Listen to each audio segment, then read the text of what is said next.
The village shop was opened in 1918, just after the First World War. This was a nice gesture from the Gregg family because lots of people had lost their lives around Stile, so it was a great gesture for them to build this shop to give extra amenities to Stile. The shop run very, very successful over many, many generations, and it was about 7 years ago when the post office closed. This was a thing all over the country. There was closing village post offices. Well, what happened then? It didn't do a great lot of business, the shop, because it relied on the wage that the post office paid for having a post office in the shop. But when that closed, it meant that the shop couldn't make a living proper, and then it closed, and it was very sad. We were getting complaints from all the aged residents in the village. Shop, to me, is very good if it were there, but it's not there now. But when it was there, I used to get my pension, groceries, and I could go up there and do everything, like, you know.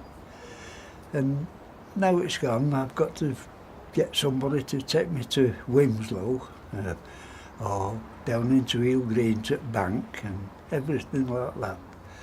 I'm stuck with these two. I've lived here for the past 90 odd years, and certainly there's been a lot of changes, particularly in the village.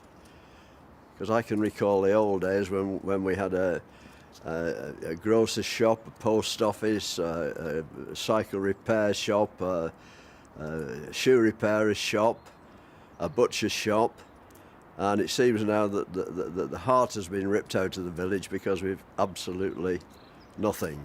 It's like a focal point of the village where we meet our neighbours, and like we used to do.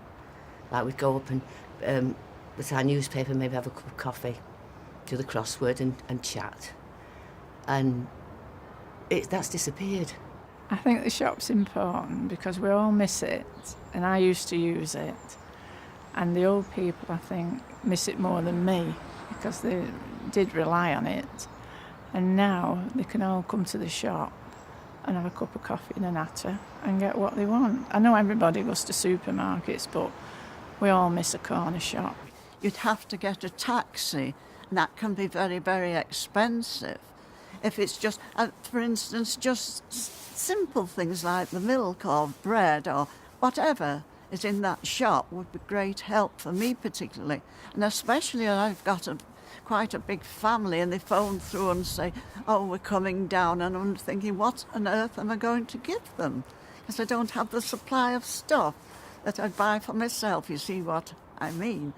That I buy enough to keep me going, where I could pop down and just think, oh yes, I'll get a tin of that and something like that. Yes, so that'll be great fun. I'm looking forward to that.